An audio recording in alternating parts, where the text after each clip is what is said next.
días.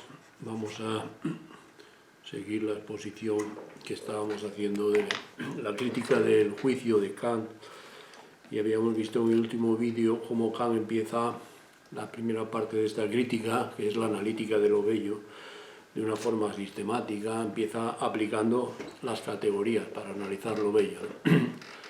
Primero aplica la categoría de la cualidad, de la cual resulta que lo bello es aquello que gusta sin interés, ¿no?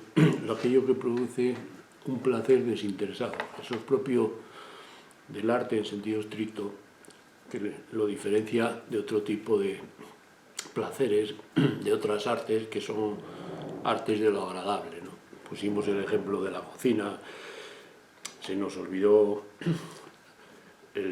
decir la feria en la que habían reconocido a Ferran Adrià como gran cocinero artista, ¿no?, del mundo, y fue la Documenta de Kassel, que es una feria de arte contemporáneo muy importante que tiene lugar en Alemania, en la ciudad de Kassel. Ahí es donde reconocieron, antes que en España, es un fenómeno que se suele dar y se ve como en España ya pasó otras veces, con Ramón y Cajal, lo tuvieron que reconocer los alemanes, porque aquí no había una élite suficientemente ilustrada que supiese entender lo que estaba haciendo Ramón y Cajal. Pues algo pasa en todo, pasa también incluso con otras figuras. Ortega, por ejemplo, aunque la fama de Ortega viene de su reconocimiento en Argentina, en la Argentina de los años 20, 30, y es después el éxito que tiene Ortega en Argentina es lo que hace que en España se fijen en él, porque en principio Ortega en España pues era pues un escritor como otro más, ¿no? Pero luego pasó a ser una figura. Esto suele pasar en España. Sí. Es el problema que el mismo Ortega dice, que el problema que tenemos en España es una tesis que hoy está otra vez de actualidad, y había que pensar en ella. Es que no hay minorías dirigentes, decía Ortega, no hay élite realmente. España es un país sin cabeza, ya lo decía Jovellanos, al entrar en su decadencia, estamos sin cabeza, señores. Y por eso tienen que venir las cabezas del extranjero a decir qué es lo que tenemos de bueno y qué es lo que no. Pasa en todos los campos, en la ciencia, en la filosofía, hasta en la cocina, ¿no? Lo curioso de este señor, de este caso de Ferran Adrià, es que no lo conocía nadie. Había algunas minorías que lo conocían, pero no le daban tampoco la importancia. Daban la importancia a otros cocineros que salían todo el día en la televisión, como Arguiñano. Y sin embargo, Ferran Adrià, pues lo reconocen en Alemania, y a partir de ahí viene toda su fama mundial, ¿no? Y que es importante para reivindicar la cocina española, ¿no? Pero entre la francesa, que pasa por ser la cocina más sofisticada del mundo, y hoy vemos que la española le está haciendo mucha competencia, ¿no? Porque es muy buena, ¿no? Como se ha demostrado. Y lo que pasa con Ferran Adrià es que lo ponemos como ejemplo porque de arte de lo agradable, porque realmente se veían los platos de Adrià como una especie de sofisticación del arte culinario, que hacía una especie de deconstrucción, ¿no?, como dicen ahora, de los platos, como hizo el cubismo, por ejemplo, deconstruyendo el arte figurativo, y lo comparaban, lo ponían a la altura del cubismo. Claro, creo que esto es un poco exagerado, ¿no?, porque una cosa es la pintura, sí es arte, en el sentido estricto, la cocina no. Pero bueno, citábamos el caso de, se nos había olvidado, porque a veces las clases, pues aunque están preparadas, yo suelo improvisar, porque también los utilizo como un campo de entrenamiento, ¿no? Que a veces pues se me ocurren cosas nuevas, ¿no? Entonces, claro, al intentar poner ejemplos nuevos tienes que improvisar, ¿no? Y por eso a veces la memoria te falla y pasan estas cosas. Pero yo prefiero hacer las clases así que no repetirlas con exactitud como un papagayo, ¿no? Son clases, no son conferencias, y hay que tomarlas así. Bien, en ese sentido vamos a volver a... Lo digo porque por si yo cometo a veces errores o se me olvidan o no preciso, es porque también estoy trabajando sin red, ¿eh? como un funambulista, y al improvisar pues te puedes caer o te puede salir bien, pero prefiero este tipo de exposición que no repetir como un lorito, ¿no? Una serie de cosas que ya están requete sabidas, ¿no? Bien, vamos a seguir entonces con la exposición que hacíamos de Kant. Kant, una vez que analiza el arte desde el punto de vista de la cualidad, lo bello, desde el punto de vista de la cualidad, pasa a analizar desde el punto de vista de la cantidad, la categoría de la cantidad. Lo bello desde el punto de vista de la cantidad, dice Kant que tiene una pretensión, significa que el arte tiene una pretensión de universalidad. Es decir, que lo que gusta artísticamente no solamente debe ser un gusto particular mío, sino que debe poder ser compartido y admitido por otros, ¿no? El arte aspira a un reconocimiento de lo bello, ¿no? Que debe ser cuanto más amplio posible, universal, ¿no? El arte pretende ser universal. En ese sentido, Kant dice aquí que en el arte no se cumple lo que se dice vulgarmente de que sobre gustos hay colores. En español decimos eso, ¿no? Kant cita un proverbio en latín: de gustibus non est disputandum. Sobre los gustos pues no hay discusión, ¿no? Porque no se pueden establecer gustos comunes. Kant dice que esto no ocurre en el arte, ¿no? Que el arte pretende tener un alcance universal, ¿no? En ese sentido, pues no ocurre, por ejemplo, con el arte de lo agradable, con la misma cocina, que Kant pone el ejemplo de las aceitunas, ¿no? Uno le puede gustar las aceitunas, pero a otros no. Entonces no se puede decir que el que no le gusten las aceitunas tiene mal gusto. No se puede decir eso en cuestiones, dice, porque los gustos culinarios pues son muy variados, y aunque puede haber cierta sofisticación, pero es muy difícil que se llegue a que guste a todo el mundo, ¿no? Que se llegue a una unanimidad en la cocina, ¿no? Por ejemplo, claro, la cocina española hoy es muy importante, pero hay gente que no le gusta el ajo, por ejemplo, ¿no? Entonces, claro, ahí no puedes decir nada. Es decir, le gusta o no le gusta. Kant viene a decir, poner el ejemplo de las aceitunas, ¿no? Dice que sobre aceitunas o no le gusta, otro no se puede establecer reglas de lo que es buen gusto, ¿no? Pero el arte pretende no ser solamente de lo agradable, sino de lo bello, y en ese sentido Kant dice que el arte pide una universalidad, ¿no? Y pretende ser reconocido, ¿no? En ese sentido, ahí está esta característica de la universalidad del juicio estético, ¿no? Que pretende, como el juicio científico. Ahora bien, pretende ser universal. Ahora bien, al ser un juicio reflexionante, pues según Kant no puede ser establecido de la misma manera. Y Kant supone que hay aquí una especie de sentido común, ¿no? Para establecer estos juicios en materia de gusto, que además tienen otra característica, que desde el punto de vista de la relación, al analizar el arte desde el punto de la relación, Kant dice que los juicios de gusto, en el arte expresan una finalidad sin fin, ¿no? Una fórmula paradójica, ¿no? Porque claro, el arte para Kant de fondo implica una finalidad. Otra cosa es, porque el arte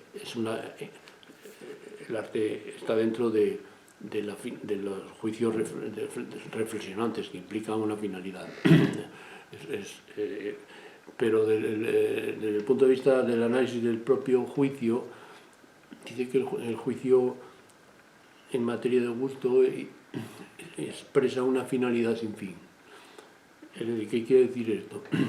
Pues que el arte, dice Kant, no obedece a una finalidad externa. Puede ocurrir a veces que esté mezclado con una finalidad que no sea propiamente artística. Y claro, Kant aquí habla del arte libre y el adherente, ¿no? Hay un arte libre, por ejemplo, pone el ejemplo de la belleza natural, una rosa. Una rosa está bien como está, ¿no? Es bella porque sí, ¿no? No hay una razón más, ¿no? como aquel famoso poema de Ronsard, ¿no? Que la rosa está bien como está, ¿no? Pero, por ejemplo, una iglesia puede ser bella, pero claro, Kant dice que una iglesia está ligada a una religión. Entonces, hay que distinguir lo que sería el placer ante la contemplación de una iglesia, el placer puramente estético, del placer religioso, ¿no? Porque puede estar ligado a un sentimiento de devoción religioso. Entonces, aquí habla Kant de arte adherente, ¿no? El arte adherente, el arte está adherido a veces a otras cosas, puede ser una iglesia, nos puede gustar una mezquita, nos puede gustar un templo griego, aunque ya no participemos de la devoción de esos credos, ¿no?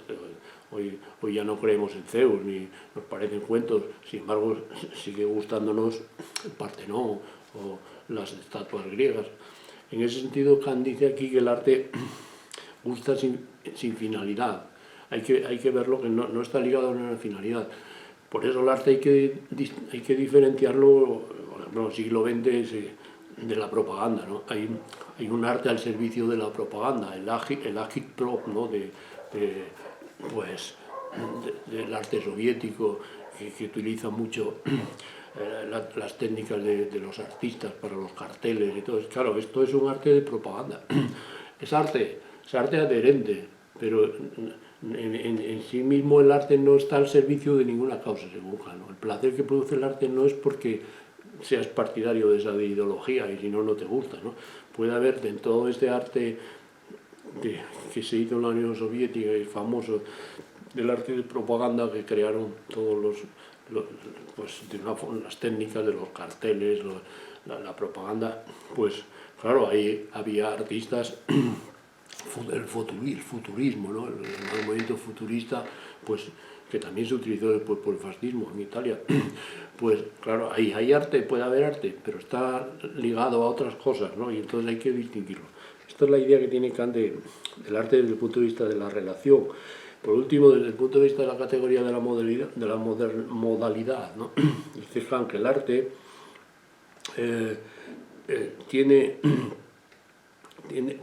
expresa una necesidad, ¿no? Unas reglas que deben ser comunes, que deben ser aceptadas por todos.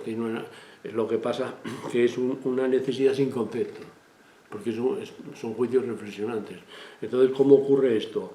Pues en ese sentido dice Kant que el arte, la necesidad del arte, desde el punto de vista de la modalidad, la necesidad de los juicios en materia de gusto, son sin concepto porque derivan de modo reflexionante de casos particulares, que pueden derivarse analizando los casos particulares, los ejemplos, pues se puede llegar a obtener las reglas, ¿no? Es decir, no se puede demostrar de forma determinante que un cuadro es una obra de arte, como se demuestra pues que 2 y 2 son 4, un teorema matemático. Kant dice que no hay esa necesidad en los juicios en materia de gusto, no hay una necesidad determinante, pero sí puede haber una necesidad reflexionante, sin la cual no habría universalidad. Esa necesidad reflexionante, ¿en qué consiste? Pues Kant pone el ejemplo de una necesidad ejemplar, que llama él. A partir de los ciertos ejemplos podemos ir obteniendo las reglas, analizándolos, y podemos llegar a que se admita, que se demuestre de alguna manera que eso es una obra de arte, ¿no? Habría algunos criterios técnicos, reglas por los cuales se podía llegar a hacer inteligible para un espectador que algo que no le parece artístico o bello o lo que sea, pues lo acabe viendo como artístico, ¿no? Y que sea superior a otro. Pues, es el problema de las obras ¿por qué algo es una obra de arte, ¿no? Aquí Kant realmente parte del factum del arte, ¿no? Viene a decir, como pasaba con el factum de la moral o el factum de la ciencia, ¿no? De la primera crítica. Aquí el arte es un factum, es decir, hay unas obras de arte que todo el mundo, que se admiten después de de generaciones. A unas generaciones puede no gustarle un tipo de arte, pero a lo mejor gusta la generación siguiente. ¿Por qué? Porque hay unos críticos que ayudan a que se vaya abriendo la comprensión de... Entonces, claro, aquí podemos poner el ejemplo de un famoso crítico de arte contemporáneo de Kant en Alemania, que fue Lessing. Lessing tiene una obra fundamental, que es el Laoconte, en la que está traducida, se puede en el castellano, en la que hace un análisis del famoso grupo escultórico del Laoconte, que está en el Vaticano hoy, y que se encontró en el siglo XVIII, cuando estaban haciendo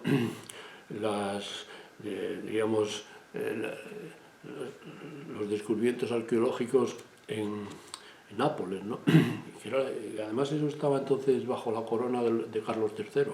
Cuando se hacen los descubrimientos de Pompeya, Herculano, se descubrieron estas estatuas que fueron, por lo visto, funcionarios españoles los que descubrieron esto, y no se les suele citar. Lo que también es verdad que quienes analizaron esto a fondo no fueron los españoles, fueron los alemanes, que en ese sentido tenían una preparación, unas élites en arqueología, historia del arte, muy avanzadas ya, ¿no? Y Lessing analiza precisamente el Laoconte, lo pongo como ejemplo de lo que sería algo equivalente a lo que dice Kant, ¿no? Lo que es el arte desde el punto de vista de la modalidad. Lessing en el Laoconte, el grupo escultórico, intenta en esa obra decir por qué realmente es una obra de arte, por qué se debe admitir, pero no decirlo porque sí, sino haciendo un análisis comparativo con otras obras de arte, otras esculturas que se hicieron. Parece ser que se conservan pues todavía dibujos de otras esculturas que también trataron de representar este mito. El Laoconte representa un mito griego, que es un sacerdote que está acompañado de dos hijos oficiando en la playa una ceremonia, y de repente surgen unas serpientes marinas que los atacan, ¿no? Ese es el mito, y se plasma en el grupo escultórico del Laoconte. Pero Lessing también se da cuenta que ese mito fue también recogido en la Eneida de Virgilio, ¿no? En la poesía, y entonces hace un análisis comparativo de cómo los escultores y el poeta cómo tratan el tema y cómo lo tratan de forma diferente. Entonces, porque, por ejemplo, en la escultura el mito está fijado en el momento, dice Lessing, que las serpientes están empezando a atacar. Entonces Laoconte está empezando a abrir la boca para dar unos gritos horribles de dolor, pero el escultor no pone a Laoconte con la boca abierta gritando, porque sería feo. Sí, lo pone con la boca entreabierta, que además despierta la imaginación de que nosotros imaginamos que inmediatamente va a dar unos gritos, ¿no? Pero eso no se puede hacer en escultura, porque quedaría feo. Entonces, por eso Lessing da una regla y dice, ¿por qué esta representación Laoconte en escultura es mejor que otras, que lo representan dando gritos? ¿Por qué? Porque se trata de hacer un arte bello. Entonces el arte bello en escultura tiene unas reglas. No se puede expresar los gritos. Sin embargo, en poesía dice Lessing que el poeta romano latino, pues de la Eneida, Virgilio, pues representa el Laoconte cuando ya está dando unos gritos horribles, y lo describe diciendo que abre la boca y da unos aullidos.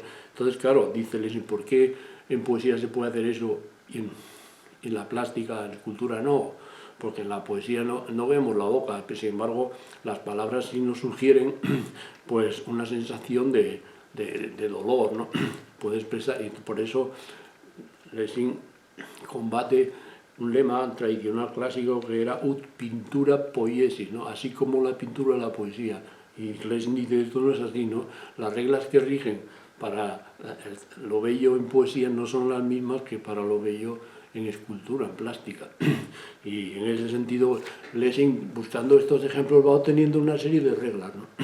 que parece un poco el comienzo de esta crítica de arte que surge en Alemania, muy interesante, contemporánea, que hoy está un poco perdida, porque no se conocen ya los clásicos. La juventud ahora, el arte parece que arte es cualquier cosa, es una situación penosa la que estamos viviendo de analfabetismo, porque es que se lean estos libros.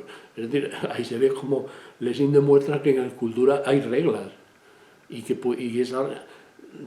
con la exposición de esas reglas puedes llegar a darte cuenta por qué esa escultura es mejor que otra. O sea que se puede decir por qué es una obra de arte. ¿Por qué la Laocoonte? No decir ante una obra de arte, como dicen muchos aficionados al arte, que es preciosa, ¿no? La Laocoonte es impresionante. Estas palabras no dicen nada, hay que decir por qué, con unas reglas y unos conceptos. Pero esos conceptos son conceptos que no son abstractos, dados a priori, sino que hay que extraerlos del análisis comparativo, que es un poco lo que hace Lessing. Esto yo creo que es un poco la idea de Kant, que además también Lessing también introduce ideas parecidas a la de Kant, es decir, que la cultura tiene que ver con el espacio, la representación del espacio, la poesía con el tiempo, porque es sucesiva las palabras, ¿no? Entonces están regidas, son artes distintas y por tanto tienen que tener reglas distintas. No vale lo que es bueno en poesía, no vale en la cultura, en la plástica, en la pintura y al revés, ¿no? Lessing es uno de los primeros con esta obra que es clásica, La Laocoonte, que hace esto, ¿no? Podemos relacionar entonces lo que dice Kant con el arte desde el punto de vista de la modalidad con esta obra contemporánea de Kant. Lessing fue contemporáneo de Kant prácticamente, aunque no sé si se conocieron, porque Lessing fue un hombre también que permaneció en el anonimato, por lo menos no en el anonimato, pero sí no fue realmente muy apoyado por Federico II, el rey filósofo, que prefería a Voltaire y diríamos al modelo de la Ilustración francesa y no a un ilustrado alemán como era Lessing. Aparte que Lessing parece que el culpable de este tratamiento que se hizo de Lessing desde la corte de Prusia fue Voltaire, porque parece que tuvo algún altercado con Lessing, aunque no admitió de secretario, porque tenían ideas diferentes. Pero bueno, Lessing después se hizo famoso por el teatro, ¿no? Pero por ser el padre del teatro alemán. Pero que después seguirá Schiller y surge un teatro alemán clásico, que llega hasta hoy, ¿no? Y que los alemanes no habían tenido un teatro clásico, como el español o el teatro francés o el inglés, ¿no? Y es con Lessing cuando empiezan. Por eso Lessing se hizo famoso, pero como crítico esta obra de Lessing es importantísima, como un inicio de una crítica en el sentido que dice Kant, ¿no? Cómo se puede establecer las reglas de lo bello. Kant dice que no se puede demostrar algo que es bello matemáticamente, hay que ir a los ejemplos, ¿no? A los ejemplos de lo bello que tenemos en las obras, que hay una especie de sentido común que fue a través de la historia depositando en los museos pues una serie de obras que se consideran pues obras de arte, ¿no? Entonces, de este sentido común dice que Kant es el pozo, la base, el factum sobre el cual habría que elaborar las reglas del gusto, analizando y con análisis comparativo, un ejemplo como hace Lessing, ¿no? Bien, una vez que termina la analítica de lo bello, Kant pasa a la analítica de lo sublime. Aquí también hay una innovación muy importante. Kant viene a decir que el arte no trata solamente del sentimiento de lo bello, puede tratar de otros sentimientos, como es el caso de lo sublime, ¿no? Claro, esto tiene que ver con la polémica que hay en la época de Kant con el surgimiento del romanticismo, el prerromanticismo, ¿no? Con el surgimiento de estas obras románticas que al principio chocan con los clásicos, ¿no? La polémica clásicos románticos, ¿no? Que surge ahí en esta época en Inglaterra con los pintores, después en Alemania con todos estos prerrománticos, con el teatro, con la poesía. Y en ese sentido Kant entra en esta polémica, y aquí se ve como Kant no es propiamente no se puede reducir a un ilustrado, porque Kant da la razón a los románticos. Intenta mediar en esta disputa y dice, los románticos tienen su razón. Hay que tener en cuenta que las obras de los románticos al principio eran pateadas. Por ejemplo, Victor Hugo, en Francia, que es el romanticismo francés, le pateaban las obras, había unos escándalos, no se admitía, se decía que el arte romántico que no era arte, que aquello era un cachondeo, ¿no? Claro, empieza a aparecer una crítica, que es la que va abriendo el camino a que se vaya admitiendo esto. En Inglaterra Kant cita el caso de Burke, que había escrito un libro que se llamaba Philosophical Inquiry into the Origin of Our Ideas of the Sublime and the Beautiful. Un libro que se llama Investigación sobre el origen de nuestras ideas de lo bello y lo sublime. En inglés, The Sublime, The Beautiful, que se traduce al alemán por Das Erhabene, que es lo sublime, y Das Schöne, lo bello. Esto es lo que utiliza Kant.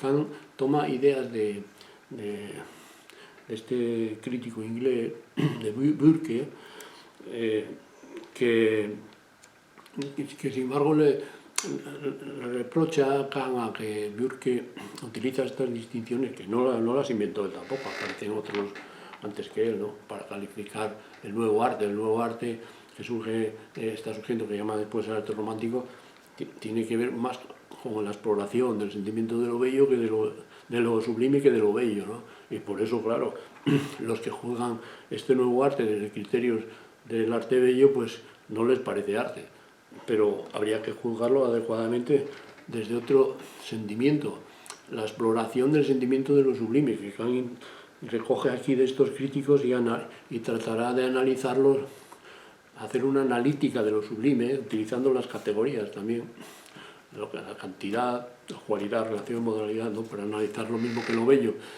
¿Cuál es el interés que tiene esto? Pues que Kant en realidad introduce una idea de que el arte, al tratar de los sentimientos, pues puede haber diferentes tipos de arte, según el sentimiento que exploren. Y no se puede juzgar con los mismos criterios una obra de arte que explora el sentimiento de lo sublime que el sentimiento de lo bello, porque además son diferentes. Entonces habría que analizarlos, compararlos, que es lo que hace Kant en esta parte de la analítica de lo sublime. Bueno, habría que decir también que esto es una idea muy interesante de Kant, ¿no? Porque hasta entonces el arte se consideraba que el arte clásico era lo bello, ¿no? El arte es lo bello, la belleza, nada más, ¿no? Lo que sale de ahí no es arte. Claro, Kant dice, no, puede haber otros sentimientos, por ejemplo, lo sublime, hay que analizarlo. Incluso hoy diríamos, después de Kant, que en el arte posterior al romanticismo, el arte de las vanguardias, que aparece en el siglo XX, ahí, si aparece otro arte es porque aparece otro sentimiento que se investiga por el arte, que ya no es lo sublime ni lo bello. ¿Qué sentimiento es? Claro, aquí en España, por ejemplo, tenemos un gran crítico de arte como fue Eugenio Trías, que analizó esto en un libro suyo que recomiendo, Lo bello y lo sublime, ¿no? Trías analiza esta comparación de Kant entre lo bello y lo sublime, pero introduce un nuevo sentimiento, una nueva idea que según él está a la base de gran parte de todo este arte del siglo XX, de las vanguardias, que es el sentimiento de lo siniestro. De lo siniestro, dice Schelling, aparece ya en algunos románticos y en Schelling, el filósofo, ¿no? que era uno de los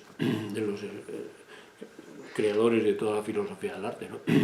Schelling habría señalado la idea de lo siniestro en alemán.